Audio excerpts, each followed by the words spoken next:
public organizations, nor private sector, nor are they NGOs. They are organizations that are born out of a sense of social purpose as well as financial promise. And I think we would hope that we would see those kinds of organizations emerging in our part of the world. But on that note, I think let's open the floor to take some questions from the audience. Anybody would like to direct any questions? Please. Hello, good afternoon. My name is Herman Uzcategui, and I'm here representing Starbucks Coffee Company. And this discussion has been fascinating because in Starbucks we developed a business model that managed to do well while doing good. And some of these discussions we're having here are very close to our heart. We've been able to, in a very relatively short period of time, our company was founded, to create a business model based entirely on people. And Carla, you commented about the relationship between the private sector and the citizen sector, because I believe that in addition to the public sector, the private sector, there is a sector racing very fast, and is the citizen sector, social entrepreneurship, and many other things. So just wanted to share with you that the success we have been able to expand in different parts of the world has been linked to one component, and is the component of people. Everything that we do has been related to people, and within the company we say that we are not in the coffee business, but we are in the people's business serving coffee. And this is from selecting a partner. Do you have a question? Well, the comment is... Or are you just promoting Starbucks? No. I'm not, my intention is not promoting Starbucks, but adding a comment to the panel that a company that has been able to create a different business model that could be used as a reference for the discussion. I just wanted to make a comment. Thank you for the opportunity. I think, hello. I think now, after this advertisement, I think you should distribute some coffee for all of us. Thank you. Samar? Thank you, Your Majesty. Samar Hash Hassan, Mahara consultancy firm. I have a question. Actually, it's a comment and a question. From what we are seeing about how important charity, philanthropy, and giving back to the society, when I see the new generation, I don't see they have it within themselves as much as we do. And it's a question that I would like to address to the panelists. What would be your advice to the ministries of education to do in the education system now, so that they can really build that feeling within the students? Some private schools, they do some social activities to encourage the students to do some social work, but it's not yet integrated. And the young generation are so busy with several things. They are distracted with so many things that they don't really have it within themselves to help their societies. Thank you. Your Highness? I think it's important to remember in our part of the world the historical tradition for alms giving and all of the charitable works.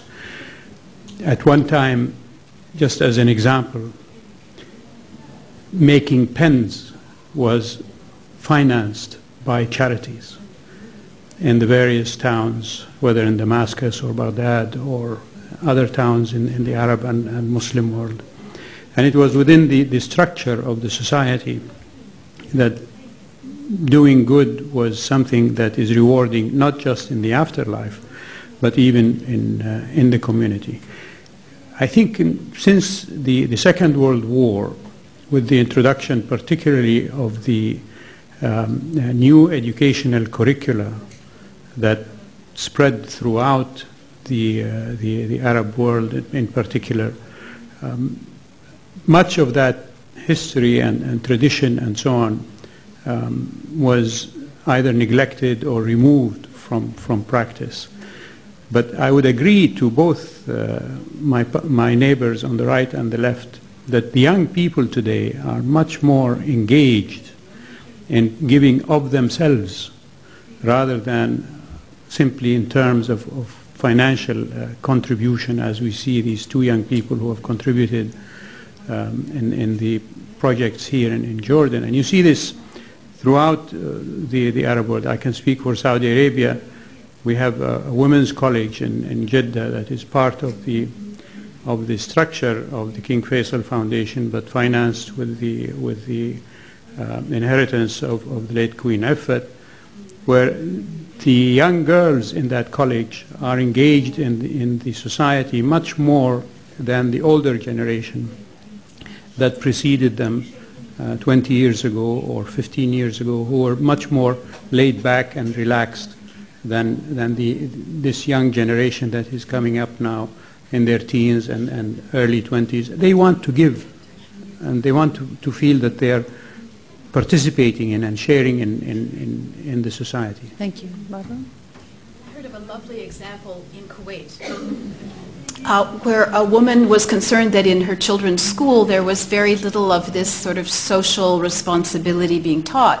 So she got permission, I think it was a 3rd or 4th year class, to challenge the children to go home and collect all of the spare change out of their parents' pockets, their neighbors' bedroom dresser drawers, and bring those into class. And the response was tremendous. These kids brought in so many coins that sort of physically they couldn't figure out how they were going to put them all together and move them out of the room. But then it was a chance for the children to think about, okay, what do we want to do with the money we've collected? Where could we make the most good? Where could we really make a difference? And so I think that the curricular interventions can be simple, they can be fun, and the lesson becomes doing good feels good. It's not just an obligation, it feels good. The other thing I would just mention is that there's a wonderful business opportunity, I think, for the private sector to think about our unemployed graduates and perhaps create volunteer opportunities for them to solve a social problem, but to get a little bit of experience in the world that they could put on their CVs, they make some contacts. It might be the jumping off place to that first job, and this could be a wonderful learning opportunity as well. Fadi, someone say something? Yeah, I wanted to say that the minute it's the absence of platforms that allow people to come and volunteer. The minute we opened a youth center in Jabal al-Nadif, we can't, I mean, not only the kids that get that scholarships come back to volunteer. It is now, you know, it's a center, people come just because we're there and they have a chance to come and volunteer to work in their community. I mean, this is about volunteering for you. There is nobody that is more interested, by the way, in working in their community than the people of the community. So it doesn't take me to teach them, it takes me to, me meaning the institution, to tell them, here's a platform for you, come and you can volunteer.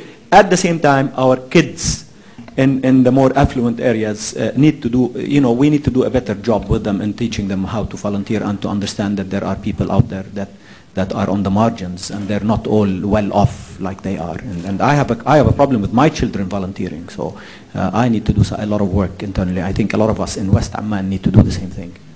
So it's about teaching the values, providing the venues and the platforms, and they probably, yes, Ahmad. I'd like to come to the defense of young men and women. I think we have to have a little more faith in them, and that's what's going to really open up possibilities. Absolutely, absolutely.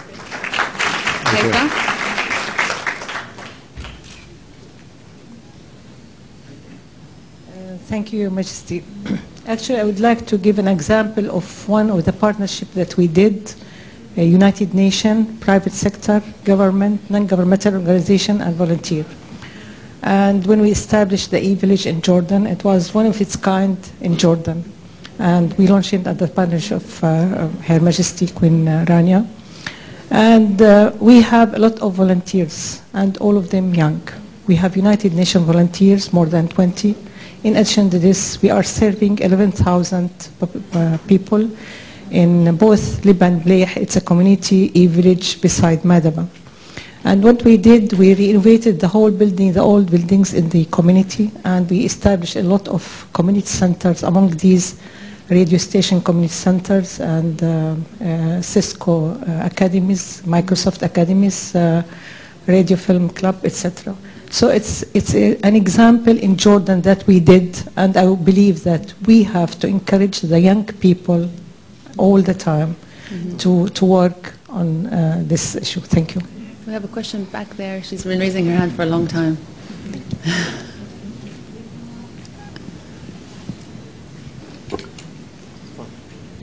Assalamu alaikum. I'm Abu Sulaiman, Kingdom Foundation. I have a question for Mrs. Ibrahim. At our foundation, we did a study that showed that 70% of giving in the Arab world is done on an individual basis, which means not an institution. It also means it's not counted. And I'm not counting the recent $10 billion that was before. But I just wanted to ask you, from your center's point of view, have there been any kind of studies that show how can we harness that kind of giving into a more institutionalized form? Good question. Yeah, very good question. I think some giving will always remain individual because of the religious obligations of zakat. But we could certainly be thinking more creatively about how zakat funds are used. We heard from His Royal Highness about wayfarers, for example, being a category that deserve to receive zakat funds. Well, recently in Egypt, there's been a group lobbying to receive a fatwa that refugees would begin to qualify as wayfarers because, of course, this is a huge problem in so many of our countries. So creativity, I think, is one of the ingredients that we're looking for.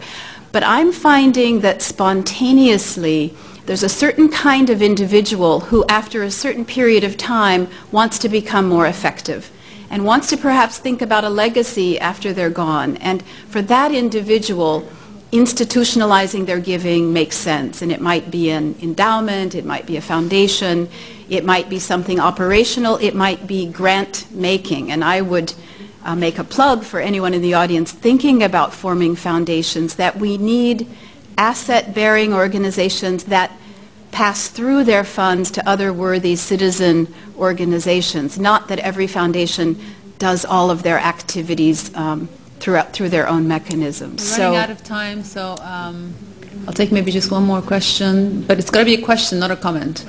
You in the back there, you've been very determined. No. So hello, Andreas Heineke, Dialogue in the Dark, a social enterprise, and I have a real question. Does social entrepreneurship plays a role in Jordan, and is it on the track to work with Ashoka or with Schwab Foundation? Yes. Back there. The questions are not directed to me, I'm only moderating. Sure. Simple question, simple answer. I'm on a break today. Well, thank you. I totally agree with you, Your Majesty, about that the NGO and private sector are working more in harmony nowadays than ever. But I think, or I believe that we should move beyond this. My suggestion or question, I hope you agree with me, why don't the private sector groups, let's say, use the NGOs as a tool of change in the local community or even as a national wide? Let's say since the private sector has the money and we all know that the money talks, okay, let the money talks, but let the NGO works by give them the support or the platform so they can work and change using the young people, like a couple of youth. We have just heard them. Just like what Mr. Omar said, that we should be some more faith in our young people, because